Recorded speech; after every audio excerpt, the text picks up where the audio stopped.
ತಮ್ಮ ಬಾಲ್ಯದ ಜೀವನ ಶೈಲಿ, ತಮ್ಮ ಕಲಿಕೆ ಹೇಗಿತ್ತು ಬಾಲ್ಯದಲ್ಲಿ ತಮಗೆ? ಈ ಒಂದು ಕಾಲೇಜ್ ಮಾಡಬೇಕು ಅಂತ ನನಗೆ ಮನಸ್ಸು ಬಂದಿದೆ ನನ್ನ ಬಾಲ್ಯದ ಸವಿ ನೆನಪುಗಳಿಂದ. ಯಾವುದು ಕೂಡ ಹೂವಿನ ಹಾಸಿಗೆ ಹಾಗೆ ಏನು ಮಾರ್ಪಾಡು ಆಗಿರೋದಿಲ್ಲ. ಹಲವಾರು ಕಷ್ಟಗಳನ್ನು ಎದುರಿಸಿ ಈ ಒಂದು ಘಟ್ಟಕ್ಕೆ ಬಂದಿರ್ತೀರ. ಆ ಒಂದು ಕಷ್ಟಗಳನ್ನು ತಾವು ಒಮ್ಮೆ ನೆನಪಿಸ್ಕೊಳ್ಳೋದಾದರೆ ಯಾವ ರೀತಿಯಾಗಿ ತಗೊಳ್ದು ಹೋಗ್ತೀರ? ಆಗ ಸಂಸ್ಥೆ ಮಾಡೋಷ್ಟು ದೊಡ್ಡ ಹಂತ ತಲುಪ್ತೀನಿ ಅಂತ ನನಗೆ ಖಂಡಿತ ಇರಲಿಲ್ಲ. ಆದರೆ ಒಳ್ಳೆ ಟೀಚರ್ ಆಗಬೇಕು ಅನ್ನೋದು ಮನಸ್ಸಲ್ಲಿತ್ತು. ಆದರೆ ಮಧ್ಯದಲ್ಲಿ ಯಾರೋ ಕಿಡಿಗೇಡಿಗಳು ಬಂದು ಇಲ್ಲಿ ಮಧ್ಯ ರೋಡ್ ಬರಬೇಕು, ನಮಗೆ ಓಡಾಡೋಕ್ಕೆ ಜಾಗ ಬಿಡಬೇಕು ಅಂಥೇಳಿ ದೊಡ್ಡ ದೊಡ್ಡ ಪೊಲಿಟಿಷಿಯನ್ಸ್ ಎಲ್ಲ ಬಂದು ಇಲ್ಲಿ ನನಗೆ ತುಂಬ ಅಂದರೆ ತುಂಬಾ ತೊಂದರೆ ಕೊಟ್ಟರು. ಅದರಿಂದ ನಾನು ಆಚೆ ಬರೋದಕ್ಕೆ 3 ವರ್ಷ ಬೇಕಾಯಿತು. ಹಲವಾರು ಅಡೆತಡೆಗಳನ್ನು ನಾನು ಎದುರಿಸ್ತೆ ಅಂತ ಹೇಳಿದ್ರೆ, ಹಲವಾರು ನಮಗೆ ತೊಂದರೆಗಳನ್ನು ಕೊಟ್ಟಿದ್ರು ಅಂತ ಹೇಳಬಹುದು. ಇವತ್ತು ಅವ್ರನ್ನೆಲ್ಲವನ್ನ ಮೆಟ್ಟಿ ನಿಂತು ಈ ಒಂದು ವಿದ್ಯಾಸಂಸ್ಥೆಯ ಸಂಸ್ಥಾಪಕಿಯಾಗಿದ್ರಿ. ಇವತ್ತು ಅವರಿಗೆ ಅದನ್ನು ನೆನಪಿಸ್ಕೊಂಡಾಗ ತಾವು ಅವ್ರಿಗೆ ಏನು ಹೇಳಕ್ಕೆ ಬಯಸ್ತೀರಾ ಅಂತ ಆ ರೀತಿ ಅಡಚಣೆ ಮಾಡಿದವ್ರಿಗೆ ಈಗ ನೀವು ನನ್ನ ಮೇಲೆ ಎಸೆದಂಥ ಕಲ್ಲನ್ನೇ ತಗೊಂಡು ನಾನಿವತ್ತು ಈ ವಿದ್ಯಾಸಂಸ್ಥೆಯ ಕೋಟೆನ ಕಟ್ಕೊಂಡಿದ್ದೀನಿ ಅಂತ ಹೇಳಕ್ಕೆ ಇಷ್ಟಪಡ್ತೀನಿ.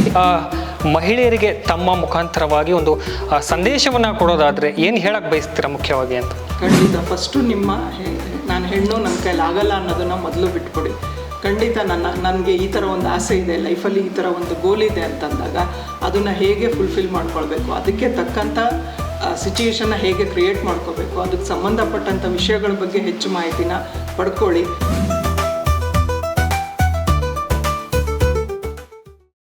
ಧೈರ್ಯವಿರುವ ಒಬ್ಬ ಹೆಣ್ಣು ಕ್ರಾಂತಿಯಂತೆ ಎನ್ನುವಂತಹ ಮಾತಿದೆ. ಇಂದು ಪ್ರಪಂಚದಲ್ಲಿ ಹಲವಾರು ಕ್ಷೇತ್ರಗಳಲ್ಲಿ ಪುರುಷರನ್ನ ಹಿಂದಿಕ್ಕಿ ಮಹಿಳೆಯರು ಸಾಧನೆಯತ್ತ ದಾಪುಗಾಲನ್ನು ಇಡ್ತಾ ಇದ್ದಾರೆ. ಅಂತಹ ಒಬ್ಬ ವಿಶೇಷ ಮಹಿಳಾ ಸಾಧಕಿಯನ್ನ ಮಹಿಳಾ ದಿನಾಚರಣೆಯ ಅಂಗವಾಗಿ ನಿಮ್ಮ ಮುಂದೆ ಪರಿಚಯಿಸ್ತಾ ಇದ್ದೇವೆ. ಇದೇ ಇವತ್ತಿನ ವಿಶೇಷ ಕಾರ್ಯಕ್ರಮ ಜೀನಿಯಸ್ ಸುರೇಖಾ ಪ್ರಭು. ನಾನು ಲೋಕೇಶ್ ಹಾಲಹಳ್ಳಿ. ಯಾರು ಈ ಮಹಿಳಾ ಸಾಧಕಿ? ಏನಿವರ ಸಾಧನೆಗಳು ಅಂತೀರ?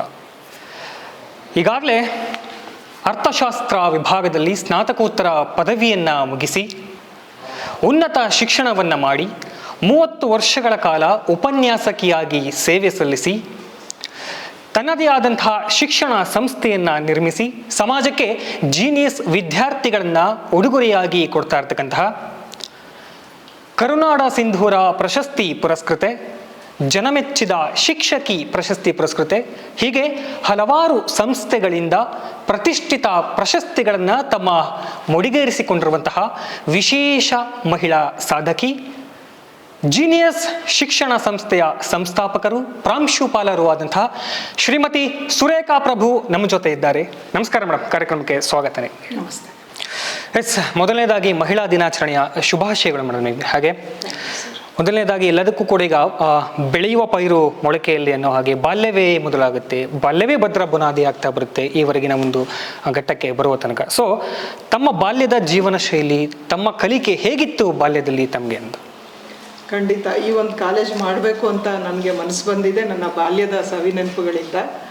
ಬಾಲ್ಯದಲ್ಲಿ ನಾನು ಶೃಂಗೇರಿ ಶಾರದಾ ಪೀಠ, ನಿಮ್ಗೆಲ್ಲರಿಗೂ ಗೊತ್ತಿದೆ, ಅಲ್ಲಿ ನನ್ನ ಪ್ರೈಮರಿ ಎಜುಕೇಷನ್ ಶುರು ಆಗಿದ್ದು. ನಮ್ಮ ತಂದೆ ಅಲ್ಲಿ ಸೂಪರ್ಡೆಂಟ್ ಇಂಜಿನಿಯರ್ ಆಗಿದ್ದರು, ನಮ್ಮ ತಾಯಿ ಹೌಸ್ ವೈಫ್ ಆಗಿದ್ದರು.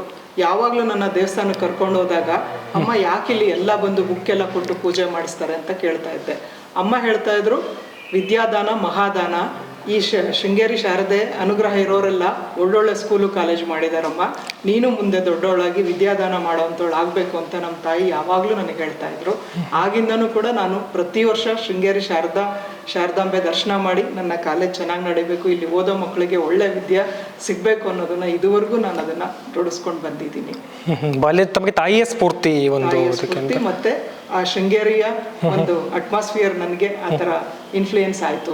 ಸ್ಕೂಲು ಕಾಲೇಜು ಮಾಡಿದ್ರೆ ಅದರಲ್ಲಿ ಏನೋ ಒಂದು ನಾವು ಸಾಧನೆ ಮಾಡ್ಬೋದು, ನಮಗೇನು ಸಮಾಜಕ್ಕೆ ತಲುಪಿಸ್ಬೋದು ಅನ್ನೋ ಸಂದೇಶನ ಈ ಸ್ಕೂಲು ಕಾಲೇಜುಗಳ ಮೂಲಕ ನಾವು ನಮ್ಮ ಮಕ್ಕಳಿಗೆ ಎಜುಕೇಷನ್ ಕೊಟ್ಟು ತಲುಪಿಸ್ಬೋದು ಅನ್ನೋದು ಚಿಕ್ಕದ್ರಿಂದನೇ ನನಗೆ ಅರ್ಥ ಆಯಿತು. ತಮ್ಮ ಒಂದು ಕಲಿಕಾ ಮಾರ್ಗ ಹೇಗೆ ಸಾಗ್ತಾ ಬಂತು ಅಂತ ಬಿಗಿನಿಂಗಿಂದ ನಾನು ಹೇಳ್ದಾಗೆ ಪ್ರೈಮರಿ ಎಜುಕೇಷನ್ನು ಶೃಂಗೇರಿಲಿ ಗೌರ್ಮೆಂಟ್ ಸ್ಕೂಲಲ್ಲೇ ಆಯಿತು. ಅದಾದಮೇಲೆ ನಾವು ಮೈಸೂರಿಗೆ ಬಂದ್ವಿ. ಮೈಸೂರಲ್ಲಿ ಅವಿಲಾ ಕಾನ್ವೆಂಟಲ್ಲಿ ನನ್ನ ಹೈಸ್ಕೂಲ್ ಆಯಿತು. ಮತ್ತು PUC ಟೆರೇಷನ್ ಕಾಲೇಜಲ್ಲೇ ಆಯಿತು. ಡಿಗ್ರಿ ಮರಿಮಲಪಾಸ್ ಕಾಲೇಜಲ್ಲಿ ಆಯಿತು. ಮಾಸ್ಟರ್ ಡಿಗ್ರಿ ನಾನು ಮಾನಸ ಗಂಗೋತ್ರಿಯಲ್ಲಿ 2 ಸ್ನಾತಕೋತ್ತರ ಪದವಿನ ತಗೊಂಡೆ. ಒಂದು master in development planning and management, ಇನ್ನೊಂದು ಅರ್ಥಶಾಸ್ತ್ರದ MA ಮಾಡಿದೆ. ಅದಾದಮೇಲೆ ನಾನು ಅಚೀವ್ ಮಾಡಿರೋದು ಅಂತಂದರೆ ಇಡೀ ಕರ್ನಾಟಕಕ್ಕೆ ನಾನು ಫಸ್ಟ್ ಪ್ಲೇಸ್ ತೊಗೊಂಡೆ ಸ್ಲೆಟ್ ಎಕ್ಸಾಮಿನೇಷನ್. ಅವಾಗ ಫಸ್ಟ್ ಟೈಮ್ ನಡೀತು ಕರ್ನಾಟಕದಲ್ಲಿ, ಅದರಲ್ಲಿ ಟಾಪರ್ ನಾನು ಆಗಿದ್ದೆ. ಎಸ್, ಈಗ ತಾವು ಹೇಳ್ತಾ ಇದ್ದ ಹಾಗೆ ಬಾಲ್ಯದಲ್ಲಿ ಯಾವ ರೀತಿಯಾಗಿ ಕಲಿಕಾ ಮಾರ್ಗವನ್ನು ಅನುಸರಿಸ್ಕೊಂಡು ಬಂದು ಯಾವುದು ಕೂಡ ಹೂವಿನ ಹಾಸಿಗೆ ಹಾಗೆ ಏನು ಮಾರ್ಪಾಡಾಗಿರೋದಿಲ್ಲ. ಹಲವಾರು ಕಷ್ಟಗಳನ್ನು ಎದುರಿಸಿ ಈ ಒಂದು ಘಟ್ಟಕ್ಕೆ ಬಂದಿರ್ತೀರ. ಆ ಒಂದು ಕಷ್ಟಗಳನ್ನು ತಾವು ಒಮ್ಮೆ ನೆನಪಿಸ್ಕೊಳ್ಳೋದಾದರೆ ಯಾವ ರೀತಿಯಾಗಿ ತಗೊಳ್ತಾ ಹೋಗ್ತೀರ? ನಾನು ನನ್ನ ಕೆರಿಯರ್ನ ಟೀಚರ್ ಆಗಲೇಬೇಕು ಅಂತ ನಾನು ಡಿಸೈಡ್ ಮಾಡ್ಕೊಂಡಿದ್ದೆ. ಯಾಕೆಂದರೆ ಟೀಚಿಂಗಲ್ಲಿ ನನಗೆ ತುಂಬ ಆಸಕ್ತಿ ಇತ್ತು. ನನ್ನ ಹಲವಾರು ಗುರುಗಳು ಟೀಚ್ ಮಾಡಿದ ರೀತಿ, ಅದರಲ್ಲೂ ನನಗೆ ನಾನು 7th ಸ್ಟ್ಯಾಂಡರ್ಡಲ್ಲಿ ಇದ್ದಾಗ ಅದು ಗೌರ್ಮೆಂಟ್ ಕಾಲೇಜ್ ಸ್ಕೂಲ್ ಆಗಿದ್ರೂ ಕೂಡ ಅಲ್ಲಿ ನಮಗೆ ಮೌಲ್ಯಗಳನ್ನು ತುಂಬ ಕಲಿಸಿದ್ರು. ಅಲ್ಲಿ ಒಬ್ಬರು ಟೀಚರ್ ಅನ್ನೋರು ಹೇಗಿರಬೇಕು, ಆ ಟೀಚರು ಒಂದು ಮಕ್ಕಳ ಮೇಲೆ ಹೇಗೆ ಪರಿಣಾಮ ಬೀರೋಕ್ಕೆ ಅವಕಾಶ ಇದೆ ಅನ್ನೋದನ್ನು ತುಂಬ ಅಲ್ಲಿ ತಿಳಿಸಿದ್ರು. ಅವಾಗಿಂದನೂ ಕೂಡ ನನಗೆ ನಾನು ದೊಡ್ಡವಳಾದ್ಮೇಲೆ ಟೀಚರ್ ಆಗ್ತೀನಿ ಅನ್ನೋದೇ ನನ್ನ ಮನಸ್ಸಲ್ಲಿತ್ತು. ಆದರೆ ಸಂಸ್ಥೆ ಮಾಡೋಷ್ಟು ದೊಡ್ಡ ಹಂತ ತಲುಪ್ತೀನಿ ಅಂತ ನನಗೆ ಖಂಡಿತ ಇರಲಿಲ್ಲ. ಆದರೆ ಒಳ್ಳೆ ಟೀಚರ್ ಆಗಬೇಕು ಅನ್ನೋದು ಮನಸ್ಸಲ್ಲಿತ್ತು. ಅದಾದಮೇಲೆ ನನಗೆ ಮಾಸ್ಟರ್ ಡಿಗ್ರಿ ಆದ ತಕ್ಷಣ ಬೇಕಾದಷ್ಟು ಕಡೆ ಅವಕಾಶಗಳು ಸಿಕ್ತು. ದೊಡ್ಡ ದೊಡ್ಡ ಸಂಸ್ಥೆಗಳಲ್ಲಿ ಕೆಲಸ ಮಾಡಿ, ಅದರಲ್ಲೂ ಕೂಡ ಟೆರೇಷನ್ ಕಾಲೇಜಲ್ಲಿ ನಾನು 12 ವರ್ಷದ ಮೇಲೆ ಉಪನ್ಯಾಸಕಿಯಾಗಿ ಕೆಲಸ ಮಾಡಿದ್ದೆ. ಅಲ್ಲೇ ನನಗೆ ಗೊತ್ತಾಯಿತು ಹೆಣ್ಮಕ್ಳಿಗೆ ಎಜುಕೇಷನ್ ಅನ್ನೋದು ಎಷ್ಟು ಮುಖ್ಯ, ಯಾಕೆ ಹೆಣ್ಮಕ್ಳಿಗೆ ಎಜುಕೇಷನ್ ಸರಿಯಾಗಿ ಕೊಡ್ತಿಲ್ಲ ಅಂತ. ಅಲ್ಲಿ ಸುಮಾರು ಮಕ್ಕಳಿಗೆ ಎಜುಕೇಷನ್ ಮಧ್ಯದಲ್ಲೇ ಬಿಡ್ತಾಯಿದ್ರು. ಯಾಕೆಂದರೆ ಒಂದು ಹಣದ ಅಭಾವ, ಇನ್ನೊಂದು ಅವರಿಗೆ ಎಜುಕೇಷನ್ ಕೊಡಬೇಕು ಅಂತಂದರೆ ಅವರಿಂದ ಬೇರೆ ಏನು ಎಕ್ಸ್ಪೆಕ್ಟೇಷನ್ ಇರ್ತಾಯಿತ್ತು ಕೆಲವು ಮಕ್ಕಳಿಗೆ. ಕೆಲವೊಂದು ಸ್ಟೂಡೆಂಟು ಫಾರ್ ಎಕ್ಸಾಂಪಲ್ ಅವಳು ನನ್ನಾದರೆ ಮಾತ್ರ ಅವಳು ಎಜುಕೇಷನ್ ಕಂಟಿನ್ಯೂ ಆಗುತ್ತೆ ಅನ್ನೋ ಥರ ಇತ್ತು. ಆ ಹುಡುಗಿ ನನ್ನ ಸಬ್ಜೆಕ್ಟಲ್ಲಿ ಎಕನಾಮಿಕ್ಸಲ್ಲಿ 98 ತಗೊಂಡಿದ್ಲು. ಆ ಹುಡುಗಿ ಎಜುಕೇಷನ್ ಬಿಟ್ಬಿಟ್ಟು ಮನೆಗೆ ಹೋಗ್ಬಿಟ್ಟಿದ್ಲು. ನಾನು ಕೇಳಿದಾಗ, ಮೇಡಮ್ ನನಗೆ ನನ್ನಾಗಕ್ಕೆ ಇಷ್ಟ ಇಲ್ಲ, ನನಗೆ ಓದೋಕ್ಕೆ ಇಷ್ಟ ಇದೆ, ಆದರೆ ನನ್ನಾಗಕ್ಕಾಗಲ್ಲ ಅಂತಲೇ ನಾನು ಎಜುಕೇಷನ್ನ ಮುಂದುವರಿಸ್ತಿಲ್ಲ ಅಂತ ಹೇಳಿದ್ಲು. ಆ ಹುಡುಗಿನ ನಾನು ಕರೆಸಿ ನಾನೇ ಎಜುಕೇಷನ್ ಕೊಟ್ಟೆ. ಈಗ ಅವಳು PhD ಮಾಡಿ ಪ್ರೊಫೆಸರ್ ಆಗಿ ವರ್ಕ್ ಮಾಡ್ತಾ ಇದ್ದಾಳೆ. ಅಲ್ಲಿಂದನೂ ನನಗೆ ಹೆಣ್ಮಕ್ಳಿಗೆ ಎಜುಕೇಷನ್ನ ಕೊಡಬೇಕು, ಎಲ್ಲರಿಗೂ ಎಜುಕೇಷನ್ ಸುಲಭವಾಗಿ ಸಿಗೋ ಹಾಗೆ ಮಾಡಬೇಕು ಅನ್ನೋದೇ ನನ್ನ ಉದ್ದೇಶ ಆಗಿತ್ತು. ಏನು ಕೊರತೆ ಇತ್ತು ಆಗ ಅಂತ ಹೆಣ್ಮಕ್ಳಿಗೆ ಶಿಕ್ಷಣದ ವಿಷಯದಲ್ಲಿ ತಾವು ನೋಡಿದ ಹಾಗೆ? ಶಿಕ್ಷಣ ಕೊರತೆ ಅನ್ನೋದಕ್ಕಿಂತ ಅವರಿಗೆ ಫೆಸಿಲಿಟಿ ಸಿಗ್ತಾ ಇರಲಿಲ್ಲ. ತಕ್ಷಣ ಅವರು ಸ್ಟಡೀಸ್ ಕಂಟಿನ್ಯೂ ಮಾಡಬೇಕು ಅಂತಂದರೆ ಇವಾಗಿನ ಥರ ಎಜುಕೇಷನ್ ಲೋನ್ ಆಗಲಿ ಇನ್ನೊಂದಾಗಲಿ ಇರ್ತಾ ಇರಲಿಲ್ಲ. ಪೇರೆಂಟ್ಸ್ ಮೈಂಡ್ಸೆಟ್ ಹೆಂಗಿತ್ತು, ಹೆಣ್ಮಕ್ಳನ್ನ ತಕ್ಷಣ ಮದುವೆ ಮಾಡಿ ಕಳಿಸ್ಬೇಕು, ಅವ್ರು PUC ದಾಟ್ಸೋದೇ ತುಂಬ ದೊಡ್ಡದು ಅನ್ನೋ ರೀತಿಲಿ ಇತ್ತು. ಅಂಥ ಮಕ್ಕಳನ್ನ ನಾನು ನೋಡ್ತಾ ಇದ್ದಾಗ, ಅಯ್ಯೋ ಇವ್ರಿಗೆ ಇಷ್ಟು ಕೆಪಾಸಿಟಿ ಇದೆ, ಆ ಮಕ್ಳಿಗೆ ಓದೋಕ್ಕೆ ಅವಕಾಶ ಸಿಗ್ತಿಲ್ವಲ್ಲ, ಈ ಥರ ಹೆಣ್ಮಕ್ಳಿಗೆ ಹೆಚ್ಚು ನಾವು ಪ್ರಾಮುಖ್ಯತೆ ಕೊಡಬೇಕು ಅಂತ ನನಗೆ ಆಗಿಂದ ಅನ್ನಿಸ್ತಾ ಇತ್ತು. ಉಪನ್ಯಾಸಕ್ಕಾಗಿ ತಾವೇನೋ ಒಂದು 30 ವರ್ಷಗಳ ಕಾಲ ಈಗ ಸೇವೆ ಸಲ್ಲಿಸಿದ್ದೀರಾ. ಆ ಒಂದು ಹೇಗಿತ್ತು ಅದರ ಅನುಭವ ತಮಗೆ? ಯಾವ ರೀತಿಯಾದಂಥ ಹಲವಾರು ರೀತಿಯ ವಿಭಾಗಗಳಲ್ಲಿ ವಿದ್ಯಾರ್ಥಿಗಳನ್ನು ನೋಡಿರ್ತೀರಿ, ಅದನ್ನು ಯಾವ ರೀತಿ ರೀಕಾಲ್ ಮಾಡ್ಕೊಳ್ತೀರಾ ತಮ್ಮ ಉಪನ್ಯಾಸಕ ವೃತ್ತಿಯನ್ನು? ಖಂಡಿತ ಉಪನ್ಯಾಸಕ ವೃತ್ತಿನೇ ನನಗೆ ತುಂಬ ಸಮಾಧಾನ ಕೊಟ್ಟಂಥ ವೃತ್ತಿ. ಯಾಕೆಂದರೆ ನನ್ನ ಸಬ್ಜೆಕ್ಟ್ ಅರ್ಥಶಾಸ್ತ್ರ ಆಗಿರೋದ್ರಿಂದ ಪ್ರತಿಯೊಬ್ಬರಿಗೂ ಸ್ವಾವಲಂಬಿಗಳಾಗಿರೋದು ಹೇಗೆ ಅನ್ನೋದನ್ನು ತಿಳಿಸೋದು ನನಗೆ ತುಂಬ ಖುಷಿ ಕೊಡ್ತಾ ಇತ್ತು. ತುಂಬ ಮಕ್ಕಳು ಬೇರೆ ಕ್ಲಾಸಲ್ಲಿ ಇದ್ದವರು ಕೂಡ ಮೇಡಮ್ ಪಾಠ ಚೆನ್ನಾಗಿ ಮಾಡ್ತಾರೆ ಅಂತ ಬಂದು ನನ್ನ ಕ್ಲಾಸಲ್ಲಿ ಕೂತು ಪಾಠ ಕೇಳ್ತಾಯಿದ್ರು. ನನಗೆ ಅವಾಗ ನನ್ನ ಅನುಭವಗಳನ್ನ ಹಂಚ್ಕೊಳ್ಳೋದಕ್ಕೆ ಮತ್ತು ನೀವು ಹೇಗೆ ಸ್ವಾವಲಂಬಿಗಳಾಗಿರಬೇಕು ಅಂತ ಹೇಳೋದಕ್ಕೆ ತುಂಬ ಅವಕಾಶ ಸಿಗ್ತಾಯಿತ್ತು. ಹಾಗಾಗಿ ನಾನು 30 ವರ್ಷ ನನಗೆ ಎಕ್ಸ್ಪೀರಿಯೆನ್ಸು ಎಷ್ಟು ಚೆನ್ನಾಗಾಯಿತು ಅಂದರೆ ಮಕ್ಕಳು ಪಾಠ ಚೆನ್ನಾಗಿ ಅರ್ಥ ಮಾಡ್ಕೊಂಡು ಒಳ್ಳೆ ಮಾರ್ಕ್ಸ್ ತೆಗಿತಾ ಇದ್ರಲ್ಲ, ಅದು ಖುಷಿ ಕೊಡ್ತು. ಹಾಗಾಗಿ ಟೀಚಿಂಗ್ ವೃತ್ತಿನ ನಾನು ಇದುವರೆಗೂ ಬಿಟ್ಟಿಲ್ಲ. ಈಗಲೂ ಕೂಡ ನಾನು ಸಂಸ್ಥೆ ನಡೆಸ್ತಾ ಇದ್ರೂ ಒಂದಲ್ಲ ಒಂದು ಕ್ಲಾಸ್ ಮಕ್ಕಳಿಗೆ ಪ್ರವಚನ ಮಾಡ್ತಾ ಇರ್ತೀನಿ ಆದಷ್ಟು. ಎಸ್ ಮೇಡಮ್, ತಾವೇ ಹೇಳಿದ ಹಾಗೆ ಸ್ವಾವಲಂಬಿಯಾಗಿ ಬದುಕಬೇಕು ಅನ್ನೋಂಥ ಮಾತನಾಡೋದು, ಯಾವ ರೀತಿಯಾಗಿ ಸ್ವಾವಲಂಬಿಗಳಾಗಬೇಕು ಅಂತ ತಮ್ಮ ಒಂದು ಅಭಿಪ್ರಾಯ ಇದೆ ಅಂತ? ಖಂಡಿತ ಮೊದಲನೇದಾಗಿ ಪ್ರತಿಯೊಬ್ಬ ಹೆಣ್ಮಕ್ಳಿಗೂ ಎಜುಕೇಷನ್ ಸಿಗಲೇಬೇಕು. ಅದು ಬರೀ PUC ಆದರೆ ಈಗಿನ ಕಾಂಪಿಟೇಷನ್ ಯುಗದಲ್ಲಿ ಏನೂ ಉಪಯೋಗ ಇಲ್ಲ. ಆ ಮಕ್ಕಳು ಹೈಯರ್ ಸ್ಟಡೀಸ್ ಮಾಡಲೇಬೇಕು. ಮತ್ತು ಅವ್ರಿಗೆ ಓದುವಾಗಲೇ ಅವ್ರು ಕಲಿತಾ ಇರುವಾಗಲೇ ವರ್ಕ್ ಮಾಡೋದಕ್ಕೂ ಅವ್ರಿಗೆ ಅವಕಾಶನ ಮಾಡಿಕೊಡ್ಬೇಕು. ಈಗ for example part time work ಮಾಡೋದಿದೆ, ಇಂಟರ್ನ್ಶಿಪ್ಸ್ ಇದೆ, ಆ ಥರದ್ದೆಲ್ಲ ತೊಗೊಂಡು ಆ ಮಕ್ಕಳುಗಳು ಮುಂದಕ್ಕೆ ನಾವು ದುಡಿಯೋಕ್ಕೆ ಈ ಥರ ಎಲ್ಲ ಅವಕಾಶ ಇದೆ ಅನ್ನೋದನ್ನ ಆ ಮಕ್ಕಳಿಗೆ ಗೊತ್ತಾಗಬೇಕು. ಮತ್ತು ಸ್ವಂತ ಬಿಸ್ನೆಸ್ ಅನ್ನೋದು ಕೂಡ ಈಗ ಸಾಕಷ್ಟು ರೀತಿಯಲ್ಲಿ ಮಾಧ್ಯಮಗಳು ತೋರಿಸ್ತಾ ಇರ್ತದೆ. ಅದೆಲ್ಲದನ್ನು ಕಾಲೇಜಲ್ಲೇ ಒಂದು ಪಾರ್ಟ್ ಹೋಗಿ ಅದನ್ನು ಅಭ್ಯಾಸ ಮಾಡೋದಕ್ಕೆ ಮಕ್ಕಳಿಗೆ ಅವಕಾಶ ಮಾಡಿಕೊಡ್ತಾ ಇದ್ದೀವಿ. ಸೊ ಅದನ್ನೆಲ್ಲ ನೋಡಿಕೊಂಡು ಮುಂದಕ್ಕೆ ಖಂಡಿತ ನಾವು ಓದ್ರ ಜೊತೆಗೆ ಕೆಲಸನೂ ತಗೋತೀವಿ ಅನ್ನೋ ಒಂದು ಕಾನ್ಫಿಡೆನ್ಸ್ ಮಕ್ಕಳಲ್ಲಿ ಬರೆಸ್ತಾ ಇದ್ದೀವಿ. ಇದೆಲ್ಲದರ ಮಧ್ಯೆ ಒಂದು ಶಿಕ್ಷಣ ಸಂಸ್ಥೆಯನ್ನು ಹುಟ್ಟು ಹಾಕಬೇಕು ಎನ್ನುವಂತಹ ಒಂದು ಥಾಟ್ ತಮಗೆ ದಿಢೀರಂತ ಯಾಕೆ ಬಂತು ಅಂತ? ಖಂಡಿತ. ನಾನು ಹೇಳಿದ್ನಲ್ಲ, ಚಿಕ್ಕ ವಯಸ್ಸಿನಿಂದನೂ ನಾನು ವಿದ್ಯಾದಾನ ಮಾಡೋದೇ ದೊಡ್ಡದು ಒಂದು ಭೂತಪೂರ್ವವಾದ ಅವಕಾಶ ಅಂತಲೇ ನಾನು ತಿಳ್ಕೊಂಡು ಪ್ರಯತ್ನ ಪಡ್ತಾ ಇದ್ದೆ. ಅದಕ್ಕೆ ತಕ್ಕ ಹಾಗೆ ನನಗೆ ಲೆಕ್ಚರರ್ ವೃತ್ತಿ ಸಿಕ್ತು. ಆ ಲೆಕ್ಚರರ್ ವೃತ್ತಿಲಿ ನಾನು ತುಂಬ ಅಬ್ಸರ್ವ್ ಮಾಡಿದೆ, ಹೆಣ್ಮಕ್ಳಿಗೆ ಅಲ್ಲಿ ಅನ್ಯಾಯ ಆಗ್ತಾ ಇದೆ ಅಥವಾ ನಿಜವಾಗ್ಲೂ ಓದಬೇಕು ಅನ್ನೋ ಮಕ್ಕಳಿಗೆ ಅವಕಾಶಗಳು ಸಿಗ್ತಾ ಇಲ್ಲ ಅಂತ ಗೊತ್ತಾದಾಗ ನನ್ನದೇ ಸ್ವಂತ ಕಾಲೇಜ್ ಮಾಡಿದಾಗ ನಾನು ಇವಕ್ಕೆಲ್ಲ ಅವಕಾಶ ಮಾಡಿಕೊಡೋದಕ್ಕೆ ಅವಕಾಶ ಇದೆ. ಈಗ ಇನ್ನೊಂದು ಕಾಲೇಜಲ್ಲಿ ಮಾಡುವಾಗ ಅವ್ರ ಡೈರೆಕ್ಷನ್ ಹೇಗಿತ್ತು ಹಾಗೆ ನಾವು ಪಾಠ ಮಾಡಿಸ್ಬೇಕಾಗಿತ್ತು ಅಥವಾ ಅದೇ ಒಂದು ರೀತಿ ಪಾಲಿಸ್ಬೋದಾಗಿತ್ತು. ನಾನು ಸ್ವಂತ ನನ್ನ ಎಜುಕೇಷನ್ ಸಿಸ್ಟಮಲ್ಲಿ ನಮ್ಮ ಮಕ್ಕಳಿಗೆ ಯಾವ ರೀತಿ ಬೆಳೆಯೋಕ್ಕೆ ಅವಕಾಶ ಸಿಗುತ್ತೆ, ಹೇಗೆ ಒಂದು ಫ್ರೀ ಅಟ್ಮಾಸ್ಫಿಯರ್ ಸ್ಟಡೀಸಲ್ಲೂ ಕ್ರಿಯೇಟ್ ಮಾಡ್ಬೋದು ಅನ್ನೋದು ನನ್ನ ಯೋಚನೆ ಆಗಿತ್ತು. ಹಾಗಾಗಿ ಇನ್ನೊಂದು ವಿಷಯ ಹಂಚ್ಕೊಳ್ಳೋಕೆ ಇಷ್ಟಪಡ್ತೀನಿ. ಈ ಕಾಲೇಜನ್ನ ಆ್ಯಕ್ಚುಲಿ ನನ್ನ ಹಸ್ಬೆಂಡು ಸರ್ವಿಸ್ ಅಪಾರ್ಟ್ಮೆಂಟ್ ಮಾಡಬೇಕು ಅಥವಾ 1-2 ಕೋಟಿಲಿ ಒಂದು ಮನೆ ಕಟ್ಕೊಡ್ತೀನಿ, ಮನೆ ಕಟ್ಕೊಂಡು ಆರಾಮಾಗಿರು ಅಂತ ಹೇಳಿದ್ರು. ನಾನಿಲ್ಲ, ನನಗೆ ಸ್ವಂತ ಮನೆ ಈಗ ಇಲ್ಲದೇ ಇದ್ರೂ ಪರವಾಗಿಲ್ಲ, ನನಗೆ ನನ್ನದೇ ಅಂತ ಸ್ವಂತ ಒಂದು ಕಾಲೇಜ್ ಮಾಡಿ ಮಕ್ಕಳಿಗೆ ವಿದ್ಯಾಭ್ಯಾಸ ಕೊಡಿಸೋದು ಅದೇ ನನ್ನ ಗುರಿ. ಮನೆ ಕಟ್ಟೋದು ನಿಧಾನ ಆದರೂ ಪರವಾಗಿಲ್ಲ ಅಥವಾ ಅಪಾರ್ಟ್ಮೆಂಟ್ ಕಟ್ಟೋದು ನಿಧಾನ ಆದರೂ ಪರವಾಗಿಲ್ಲ, ಎಜುಕೇಷನ್ ಫೀಲ್ಡ್ಗೆ ನಾನು ಮಾಡಲೇಬೇಕು, ಒಂದು ವಿದ್ಯಾಸಂಸ್ಥೆ ಮಾಡಲೇಬೇಕು ಅಂತ ಆಸೆಪಟ್ಟು ಈ ಸಂಸ್ಥೆನ ಕಟ್ಟಿಸಿ 11 ವರ್ಷ ಆಗಿದೆ ಈ ಕಾಲೇಜ್ ಶುರು.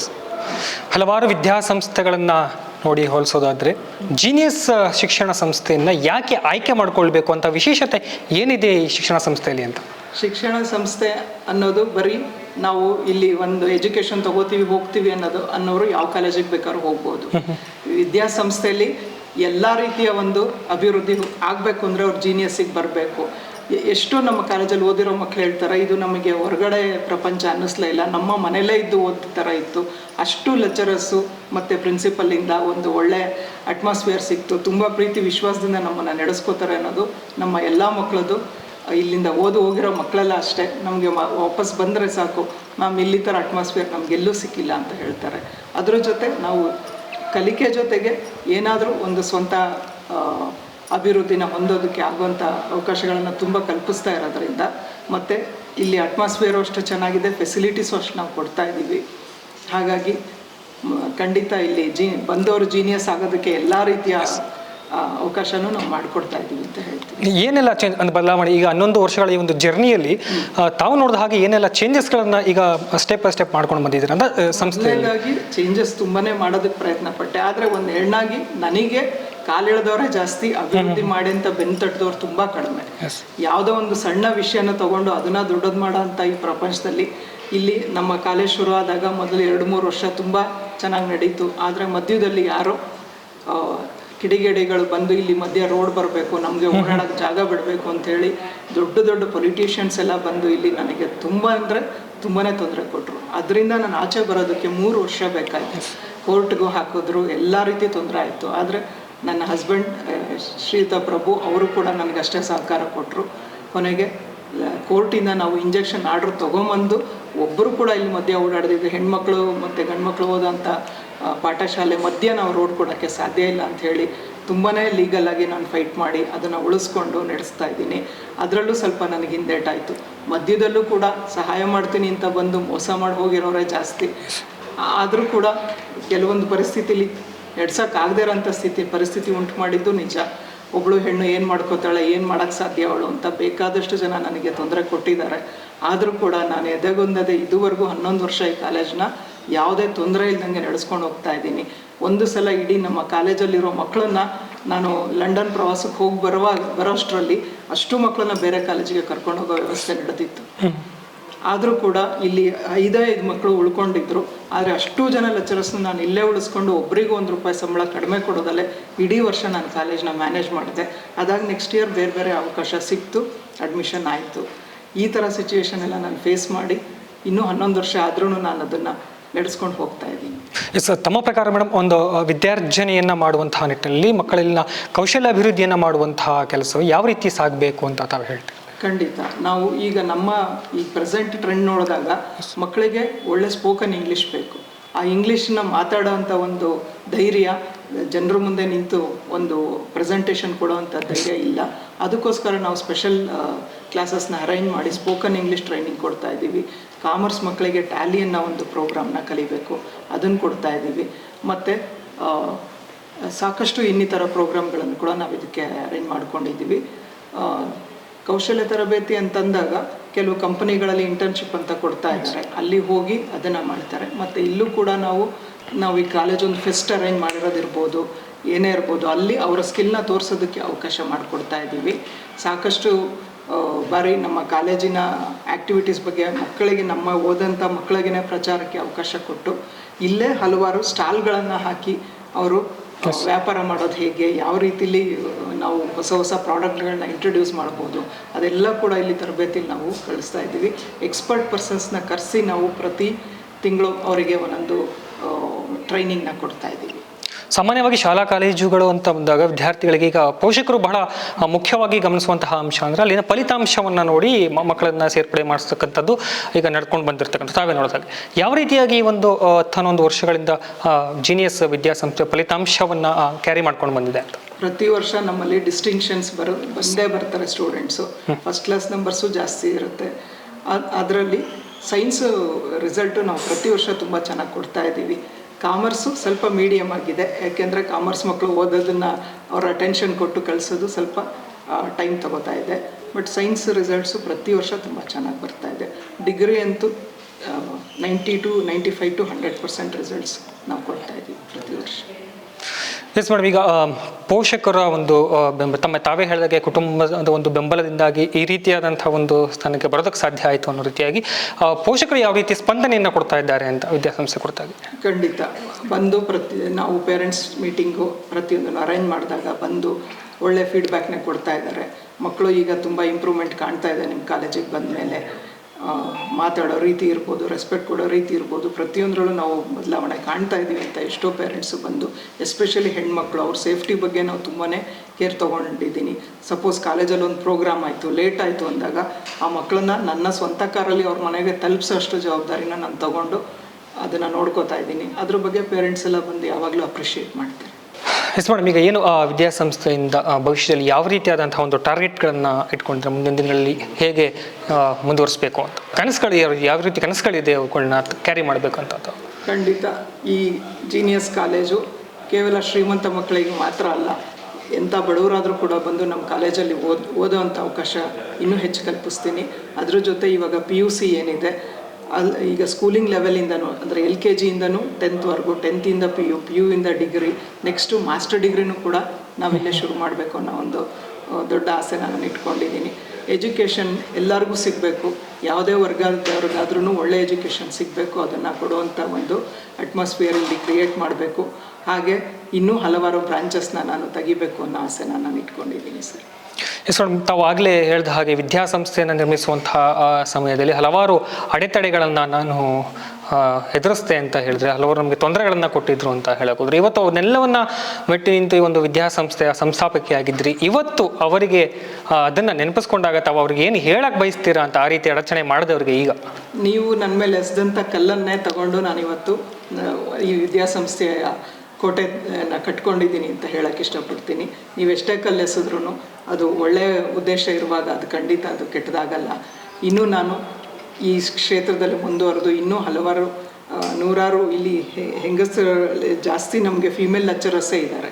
ಹೆಣ್ಮಕ್ಳಿಗೆ ಜಾಸ್ತಿ ಇಲ್ಲಿ ನಾನು ಆಪರ್ಚುನಿಟಿ ಕೊಟ್ಟಿದ್ದೀನಿ ಇಲ್ಲಿ ಕೆಲಸ ಮಾಡೋದಕ್ಕೆ. ನಮ್ಮ ಕಾಲೇಜಲ್ಲಿ 90% ವುಮೆನ್ ಎಂಪ್ಲಾಯೀಸೇ ಇದ್ದಾರೆ. ಸೊ ಇನ್ನೂ ಹೆಚ್ಚು ಜನರಿಗೆ ಈ ಥರ ಅವಕಾಶಗಳನ್ನ ಕೊಟ್ಟು ನಮ್ಮಲ್ಲಿ ಓದಿರೋಂಥ ಮಕ್ಕಳುಗಳಿಗೆ ಒಳ್ಳೆ ಫ್ಯೂಚರ್ನ ನಾನು ಮಾಡಿಕೊಡೋದಕ್ಕೆ ಇಷ್ಟಪಡ್ತೀನಿ. ನೀವು ಏನೇ ತೊಂದರೆ ಕೊಟ್ಟಿದ್ರು ಕೂಡ ಅದರಿಂದ ನನಗೆ ಒಳ್ಳೆಯದೇ ಆಗಿದೆ. ಖಂಡಿತ ನಾನು ಇನ್ನೂ ಯಶಸ್ವಿಯಾಗಿ ನಡೆಸೋದಕ್ಕೆ ನೀವೆಲ್ಲ ಹಾರೈಸಿ ಅಂತ ಕೇಳ್ಕೊಳ್ತೀನಿ. ಆರಂಭದಿಂದಲೂ ಹಲವಾರು ಸಮಸ್ಯೆಗಳನ್ನು ಎದುರಿಸಿ ಕಷ್ಟಗಳನ್ನು ನಿಭಾಯಿಸಿ ಈಗ ಏನು ಈ ಮಟ್ಟಕ್ಕೆ ಬಂದಿದ್ದೀರಿ. ಮುಂದಿನ ದಿನಗಳಲ್ಲಿ ಮಹಿಳೆಯರಿಗೆ ತಮ್ಮ ಮುಖಾಂತರವಾಗಿ ಒಂದು ಸಂದೇಶವನ್ನು ಕೊಡೋದಾದರೆ ಏನು ಹೇಳಕ್ಕೆ ಬಯಸ್ತೀರಾ ಮುಖ್ಯವಾಗಿ ಅಂತ? ಖಂಡಿತ ಫಸ್ಟು ನಾನು ಹೆಣ್ಣು, ನನ್ನ ಕೈಲಿ ಆಗಲ್ಲ ಅನ್ನೋದನ್ನು ಮೊದಲು ಬಿಟ್ಕೊಡಿ.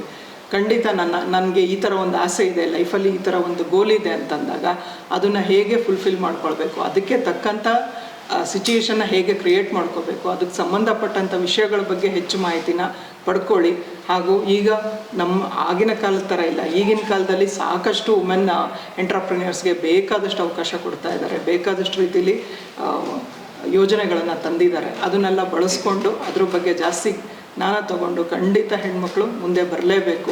ಚಿಕ್ಕದಾದರೂ ಸರಿ, ದೊಡ್ಡದಾದರೂ ಸರಿ, ಮುನ್ನುಗ್ಗಿ ಆ ಕೆಲಸನ ಮಾಡಿ ಅಂತಲೇ ನಾನು ಎಲ್ಲರಿಗೂ ಹೇಳೋಕ್ಕೆ ಇಷ್ಟಪಡ್ತೀನಿ. ಎಸ್ ಮೇಡಮ್, ಇನ್ನು ಈಗ ವಿದ್ಯಾಭ್ಯಾಸದ ಜೊತೆ ಹಲವಾರು ಸ್ಕಿಲ್ ಡೆವಲಪ್ಮೆಂಟ್ಸ್ಗಳನ್ನ ಕೂಡ ಈಗ ಏನು ಈಗಿನ ವಿದ್ಯಾರ್ಥಿಗಳು ಕೇಳ್ತಾರೆ, ಆ ನಿಟ್ಟಲ್ಲಿ ನೋಡೋದಾದ್ರೆ ಜೀನಿಯಸ್ ವಿದ್ಯಾಸಂಸ್ಥೆ ಯಾವ ರೀತಿಯಾಗಿ ಆ ಸ್ಕಿಲ್ ಡೆವಲಪ್ಮೆಂಟ್ಸ್ಗಳಲ್ಲಿ ತೊಡಗಿಸ್ಕೊಂಡಿದೆ ಅಂತ ವಿದ್ಯಾಭ್ಯಾಸದ ಜೊತೆಗೆ? ನಾವು ಕಾಲೇಜ್ ಶುರು ಮಾಡಿದಾಗಿಂದನೂ 11 ವರ್ಷ ಆಗಿದೆ. ಮೊದಲನೇ ವರ್ಷದಿಂದನೇ ನಾವು ಒಂದು ಪ್ರೋಗ್ರಾಮ್ ಅಂತ ಇಂಟ್ರೊಡ್ಯೂಸ್ ಮಾಡಿದ್ವಿ, ಅದು ಜಿಸ್ಟ್ ಅಂತ, ಜೀನಿಯಸ್ ಇಂಟೆಲೆಕ್ಚುಯಲ್ ಸ್ಕಿಲ್ ಟ್ರೈನಿಂಗ್ ಅಂತ. ಪ್ರತಿಯೊಬ್ಬರಿಗೂ ಆ ಸ್ಕಿಲ್ ಬೇಕೇ ಬೇಕು. ಒಂದೊಂದು ವಾರಕ್ಕೆ ಒಂದೊಂದು ನಾವು ಪ್ರೋಗ್ರಾಮ್ನ ಅರೇಂಜ್ ಮಾಡ್ತಾ ಇದ್ವಿ.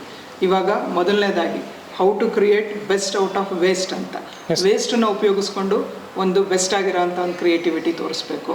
ಮತ್ತು ಇನ್ನೊಂದು ವಾರ ಅವರಲ್ಲಿರುವಂತಹ ಮಾತನಾಡುವ ಸ್ಕಿಲ್ ಹೇಗಿದೆ ಅದನ್ನು ಡೆವಲಪ್ ಮಾಡೋದು. ಇನ್ನೊಂದು ವಾರ ಯಾವುದಾದ್ರೂ ಒಂದು ಆ್ಯಕ್ಟಿವಿಟಿನ ಕೊಟ್ಟು ಅದನ್ನು ಅವ್ರು ಗೇನ್ ಮಾಡಿ ತೋರಿಸುವಂಥದ್ದು. ಹೀಗೆ ಸಾಕಷ್ಟು ಕ್ರಿಯೇಟಿವಿಟಿ ಇರುವಂಥ ಸ್ಕಿಲ್ಗಳನ್ನು ನಾವು ಆಚೆ ತರೋದಕ್ಕೆ ಕಾಂಪಿಟೇಷನ್ ನಡೆಸ್ತಾ ಇದ್ವಿ. ಈಗ ಹೆಚ್ಚು ಹೆಚ್ಚು ಜನ ಯಾವ್ಯಾವ ಸಂಸ್ಥೆಯಲ್ಲಿ ಕೆಲಸ ಮಾಡಿ ಅವರು ಇಂಡಿಪೆಂಡೆಂಟಾಗಿ ಏನೇನು ಸಾಧನೆ ಮಾಡಿದ್ದಾರೆ ಅಂಥವ್ರನ್ನ ಕರೆಸಿ ನಾವು ಇಲ್ಲಿ ಸಾಕಷ್ಟು ಟ್ರೈನಿಂಗ್ ಕೂಡ ಕೊಡಿಸ್ತಾ ಇದ್ದೀವಿ. ಮತ್ತು ಈ ಸ್ಕಿಲ್ ಡೆವಲಪ್ಮೆಂಟ್ ಅಂತಂದಾಗ ಅವರು ಇಂಡಿಪೆಂಡೆಂಟಾಗಿ ಅರ್ನ್ ಮಾಡೋ ಅಂಥದ್ದು, ಅರ್ನ್ ವೈಲ್ ಯು ಲರ್ನ್ ಅಂತ ಸ್ಕೀಮ್ ನಿಮಗೆ ಗೊತ್ತಿದೆ. ಅದ್ರ ಪ್ರಕಾರ ಒಂದು ಲೈಬ್ರರಿ ಮ್ಯಾನೇಜ್ಮೆಂಟ್ ಇರ್ಬೋದು, ಒಂದು ಸ್ಟಾಕ್ ಮ್ಯಾನೇಜ್ಮೆಂಟ್ ಇರ್ಬೋದು, ಇವಾಗ ಲಾಜಿಸ್ಟಿಕ್ ಅಂತೆಲ್ಲ ಬಂದಿದೆ. ಅದನ್ನೆಲ್ಲದನ್ನು ಕೂಡ ನಾವು ಟ್ರೈನಿಂಗ್ ಕೊಡ್ತಾ ಇದ್ದೀವಿ ನಮ್ಮ BCom ಮತ್ತು BBA ಅಭ್ಯರ್ಥಿಗಳಿಗೆ. ಅದನ್ನು ಒಂದು 5 ವರ್ಷದಿಂದನೂ ಈ ಥರ ಟ್ರೈನಿಂಗ್ ಕೊಡ್ತಾ ಬಂದಿದ್ದೀವಿ. ಇನ್ನೂ ಕೂಡ ಈಗ ಹೆಚ್ಚು ಪ್ರೋಗ್ರಾಮ್ಗಳು ಇಂಟ್ರೊಡ್ಯೂಸ್ ಆಗ್ತಾ ಇದೆ, ಅದನ್ನೆಲ್ಲ ಕೂಡ ನಾವು ಅಳವಡಿಸ್ಕೊಳ್ತಾ ಇದ್ದೀವಿ. ಪ್ರಸ್ತುತ ಈಗ ಏನು ಜೀನಿಯಸ್ ವಿದ್ಯಾಸಂಸ್ಥೆಯಲ್ಲಿ ಇಷ್ಟೆಲ್ಲ ವಿದ್ಯಾರ್ಥಿಗಳು ಈಗ ಇಲ್ಲಿ ಕಲಿತಾ ಇದ್ದಾರೆ, ಮತ್ತು ಯಾವ ಈಗ ಬ್ರಾಂಚಸ್ಗಳ ಬಗ್ಗೆ ತಾವು ಹೇಳ್ತಾವ್ರಿ, ಯಾವ ರೀತಿ ಬ್ರಾಂಚಸ್ಗಳು ಇದೆ ಅಂತ? ನಮ್ಮಲ್ಲಿ science, arts, commerce PUC ಲೆವೆಲಲ್ಲಿದೆ. ಡಿಗ್ರಿಲಿ BCom, BBA ಮತ್ತು BCA ರೀಸೆಂಟಾಗಿ ನಾವು ಸ್ಟಾರ್ಟ್ ಮಾಡಿದ್ದೀವಿ. ನಮಗೆ PUC ಸೈನ್ಸಲ್ಲಿ ಅತ್ಯಂತ ಹೆಚ್ಚು ಮಕ್ಕಳು ಓದ್ತಾ ಇದ್ದಾರೆ. 150 ಜನ PUC ಸೈನ್ಸಲ್ಲಿದ್ದಾರೆ, 50 ರಿಂದ 60 ಜನ ಕಾಮರ್ಸಲ್ಲಿದ್ದಾರೆ. ಆರ್ಟ್ಸಲ್ಲಿ ಕೇವಲ 30 ಜನ ಇದ್ದಾರೆ. ಇವಾಗ ಆರ್ಟ್ಸ್ಗೆ ಎನ್ರೋಲ್ ಆಗೋರು ತುಂಬ ಕಡಿಮೆ ಆಗಿದ್ದಾರೆ. ಆದರೂ ಕೂಡ ನಾವು ಕಡಿಮೆ ಮಕ್ಕಳನ್ನೇ ಜಾಸ್ತಿ ಫೋಕಸ್ ಮಾಡ್ತಾ ಇದ್ದೀವಿ. ಒಂದು ಕ್ಲಾಸಲ್ಲಿ 50-60 ಮಕ್ಕಳನ್ನ ನಾವು ಕೂರಿಸಿ ಅವರಿಗೆ ಸರಿಯಾಗಿ ಪ್ರವಚನ ಮಾಡೋಕ್ಕಾಗಲ್ಲ. ಆದ್ದರಿಂದ 30 ಸೆಕ್ಷನ್ ಮಾಡಿ ನಾವು ಬೆಸ್ಟ್ ಕೋಚಿಂಗ್ ಕೊಡ್ತಾ ಇದ್ದೀವಿ. ಮತ್ತು ಸೈನ್ಸಲ್ಲಿ CET, NEET, JEE ಅಷ್ಟಕ್ಕೂ ಕೂಡ ನಾವು ಕೋಚಿಂಗ್ ಕೊಡ್ತಾ ಇದ್ದೀವಿ. ಹೆಸರಾಂತ ಆಲನ್, ಆಕಾಶ್ ಸಂಸ್ಥೆಗಳು ಕೂಡ ನಮ್ಮ ಜೊತೆ ಸಹಯೋಗಿಗಳಾಗಿ ಮಕ್ಕಳಿಗೆ CET, NEETನ ಪ್ರೊವೈಡ್ ಮಾಡ್ತಾ ಇದ್ದಾರೆ. ಎಸ್ ಮೇಡಮ್, ಪ್ರತಿಯೊಬ್ಬ ಯಶಸ್ವಿ ಪುರುಷನ ಹಿಂದೆ ಒಬ್ಬಳು ಮಹಿಳೆ ಇದ್ದೇ ಇರ್ತಾಳೆ ಎನ್ನುವಂತಹ ಮಾತುಗಳನ್ನು ನಾವು ಕೇಳಿದ್ವಿ. ಆದರೆ ನಿಮ್ಮ ವಿಷಯದಲ್ಲಿ ರಿವರ್ಸ್ ಅಂತಲೇ ಹೇಳ್ಬೋದು. ಯಾಕಂದರೆ ನಿಮ್ಮ ಯಶಸ್ಸಿನ ಹಿಂದೆ ಹೆಗಲು ಕೊಟ್ಟಂತಹ ನಿಮ್ಮ ಕುಟುಂಬ ಆಗಿರ್ಬೋದು, ನಿಮ್ಮ ಹಸ್ಬೆಂಡ್ ಬಗ್ಗೆ ಹೇಳೋದಾದ್ರೆ ಏನು ಹೇಳಕ್ಕೆ ಬಯಸ್ತಾರೆ ಅವ್ರ ಬಗ್ಗೆ? ನನ್ನ ಹಸ್ಬೆಂಡ್ ಶ್ರೀಯುತ ಪ್ರಭು ಅವರು ಮೈಸೂರಿನ KMF ಅಲ್ಲಿ ಸುಮಾರು 30 ವರ್ಷದಿಂದ ಅವರು ಸೇವೆ ಸಲ್ಲಿಸ್ತಾ ಇದ್ದಾರೆ. ಅವರು ಸೀನಿಯರ್ ಮ್ಯಾನೇಜರ್ ಆಗಿ ವರ್ಕ್ ಮಾಡ್ತಾ ಇದ್ದಾರೆ. ಅವ್ರಿಗೆ ನನಗಿದ್ದಿದ್ದು ಒಂದೇ ಡ್ರೀಮು, ನನ್ನದು ಸ್ವಂತ ಕಾಲೇಜು, ಒಂದು ಶಿಕ್ಷಣ ಸಂಸ್ಥೆ ಮಾಡಲೇಬೇಕು ಅಂತ ನನ್ನ ದೊಡ್ಡ ಡ್ರೀಮ್ ಇತ್ತು. ಅದನ್ನು ಫುಲ್ಫಿಲ್ ಮಾಡೋದಕ್ಕೆ ಸಾಕಷ್ಟು ನನಗೆ ಸಹಯೋಗ ಕೊಟ್ಟಿದ್ದಾರೆ.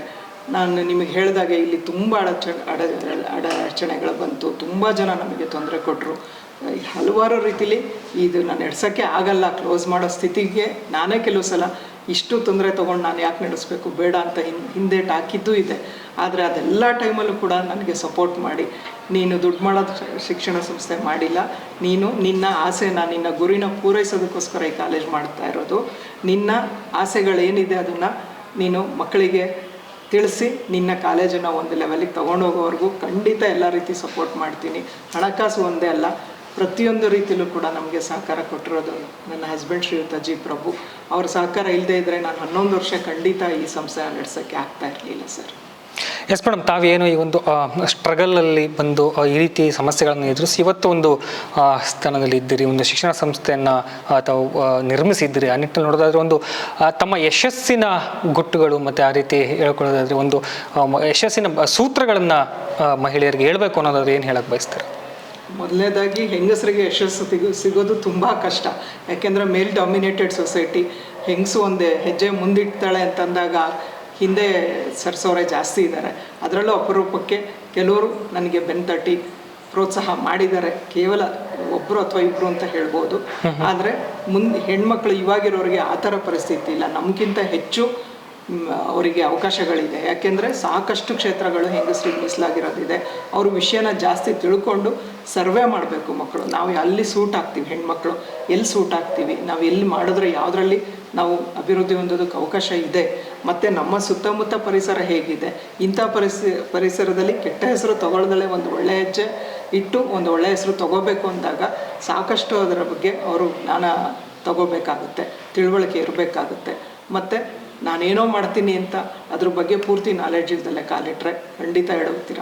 ಅದ್ರ ಬದಲು ನೀವು ಒಂದು ಕೆಲಸ ಮಾಡಬೇಕು ಅಥವಾ ಏನೋ ಒಂದು ನೀವು ಶುರು ಮಾಡಬೇಕು ಅಂತಿದ್ದೀರಾ, ಯಾವುದೋ ಒಂದು ದೊಡ್ಡ ಹೆಜ್ಜೆ ಇಡಬೇಕು ಅಂತಿದ್ದೀರಾ ಅಂದಾಗ ಅದ್ರ ಬಗ್ಗೆ ಸಾಕಷ್ಟು ರಿಸರ್ಚ್ ಮಾಡಿ ಎಕ್ಸ್ಪೀರಿಯನ್ಸ್ ತೊಗೊಳ್ಳಿ, ಆಮೇಲೆ ನೀವು ಮುಂದೆ ಹೆಜ್ಜೆ ಇಡಬೇಕು. ನನಗೆ ನನ್ನ ಎಕ್ಸ್ಪೀರಿಯನ್ಸು ಲೆಕ್ಚರರ್ ಆಗಿ ನಾನು 20 ವರ್ಷ ಸೇವೆ ಸಲ್ಲಿಸಿದ ಮೇಲೆ ಈ ಫೀಲ್ಡಿಗೆ ನಾನು ನನ್ನ ಸ್ವಂತ ಕಾಲೇಜ್ ಮಾಡೋದಕ್ಕೆ ಧೈರ್ಯ ಮಾಡಿದೆ. ಅದೇ ಥರ ಸಾಕಷ್ಟು ಎಕ್ಸ್ಪೀರಿಯನ್ಸ್ನ ನೀವು ತೊಗೊಂಡು ಕಹಿ ಸಿಹಿ ಅನುಭವ ಎರಡೂ ಆಗೇ ಆಗುತ್ತೆ. ಯಾವುದನ್ನು ನೀವು ಯಾವುದಕ್ಕೂ ವೃತ್ತಿಗಿಡದೆ ಹೌದು ನನ್ನ ಉದ್ದೇಶ ಇದೆ ನಾನು ಮಾಡಲೇಬೇಕು ಅಂತ ಮುಂದುವರೆದ್ರೆ ಖಂಡಿತ ಯಶಸ್ಸು ಸಿಗುತ್ತೆ ಅಂತ ಹೇಳಕ್ಕೆ ಇಷ್ಟಪಡ್ತೀನಿ. ಎಸ್, ಈಗ ಮುಂದಿನ ದಿನಗಳಲ್ಲಿ ಫ್ಯೂಚರ್ ಪ್ಲ್ಯಾನ್ಸ್ ಅಥವಾ ಏನಾದರೂ ಇದೇನು ವಿದ್ಯಾಸಂಸ್ಥೆಯನ್ನು ವಿಸ್ತರಿಸಬೇಕು, ಇನ್ನಷ್ಟು ಬ್ರಾಂಚ್ಗಳನ್ನು ಓಪನ್ ಮಾಡಬೇಕು, ಮತ್ತಷ್ಟು ಸಾವಿರಾರು ವಿದ್ಯಾರ್ಥಿಗಳಿಗೆ ವಿದ್ಯಾರ್ಜನೆಯನ್ನು ಮಾಡಬೇಕು ಅನ್ನೋಂತಹ ಏನಾದರೂ ಐಡಿಯಾಸ್ ಇದೆಯಾ ತಮ್ಮ? ಹೌದು, ಖಂಡಿತ ಸರ್. ಈಗ ಅರ್ಬನ್ ಏರಿಯಾಸ್ ಅಂತ ಏನು ಹೇಳ್ತೀವಿ, ಈಗ ಸಿಟಿ ಪ್ರದೇಶದಲ್ಲಿ ಖಂಡಿತ ಹೆಣ್ಮಕ್ಳಿಗೆ ಅವಕಾಶ ಬೇಕಾದಷ್ಟು ಸಿಗ್ತಾ ಇದೆ ಓದೋದಕ್ಕೆ. ಆದರೆ ರೂರಲ್ ಏರಿಯಾದಲ್ಲಿ ಫಾರ್ ಎಕ್ಸಾಂಪಲ್ ಒಂದು ತಾಲೂಕೇ ತೊಗೊಂಡು ಆ ತಾಲೂಕು ಸುತ್ತಮುತ್ತ ಇರೋ ಹಳ್ಳಿ ಮಕ್ಕಳಿಗೆ ಬೆಸ್ಟ್ ಎಜುಕೇಷನ್ ಕೊಡಬೇಕು ಅನ್ನೋ ಆಸೆ ನನಗಿದೆ. ಅದಕ್ಕೆ ತಕ್ಕ ಹಾಗೆ ನಾನು ಇನ್ನು ತಾಲೂಕು ಲೆವೆಲಲ್ಲಿ ಎಷ್ಟು ವಿಸ್ತಾರ ಮಾಡೋಕ್ಕೆ ಸಾಧ್ಯನಾ ಅಂತ ಅದರಲ್ಲೂ ಹೆಜ್ಜೆ ಇಡ್ತಾ ಇದ್ದೀನಿ. ಖಂಡಿತ ಅವಕಾಶ ಸಿಕ್ಕರೆ ಹೆಚ್ಚು ಶಾಖೆಗಳನ್ನು ಮಾಡಿ ನಾನು ಹೆಚ್ಚು ವಿದ್ಯಾರ್ಜನೆ ಕೊಡಬೇಕು ಅನ್ನೋದನ್ನೇ ನನ್ನ ಆಸೆ ಆಗಿದೆ. ಈ ಗ್ರಾಮೀಣ ಭಾಗದ ವಿದ್ಯಾರ್ಥಿಗಳಿಗೆ ಹೆಚ್ಚು ಒತ್ತನ್ನು ಕೊಡುವಂಥದ್ದು, ಅಲ್ಲಿ ಎಲ್ಲ ಥರ ಫೆಸಿಲಿಟಿ ಇರುವಂಥ ಎಜುಕೇಷನ್ ಸಿಸ್ಟಮ್ನ ಅಲ್ಲಿ ಕೊಡಬೇಕು ಅನ್ನೋದು ನನ್ನ ಆಸೆ ಆಗಿದೆ ಸರ್.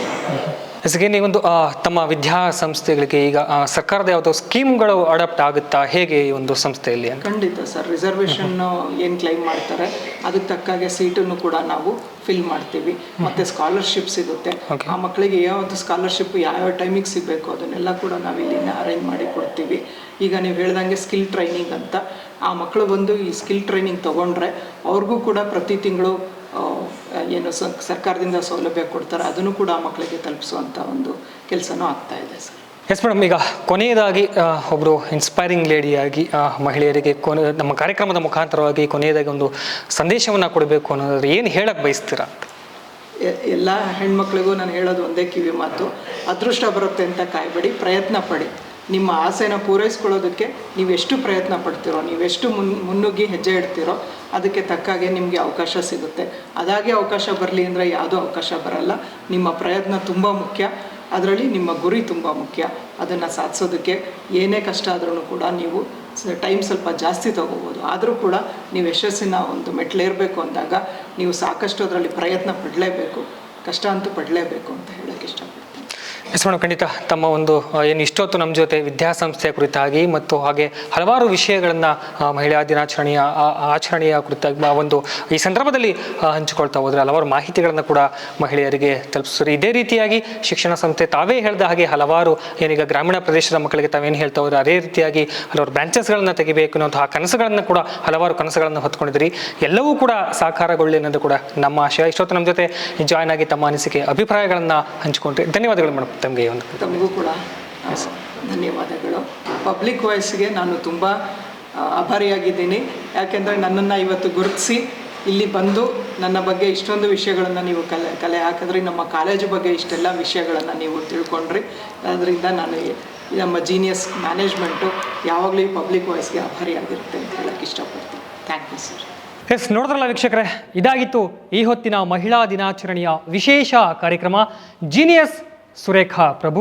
ಇದೇ ರೀತಿ ಮತ್ತಷ್ಟು ಅಪ್ಡೇಟ್ಸ್ಗಳಿಗಾಗಿ ನೋಡ್ತಾ ಇರಿ ಪಬ್ಲಿಕ್ ವಾಯ್ಸ್, ಇದು ನಿಮ್ಮ ಧ್ವನಿ.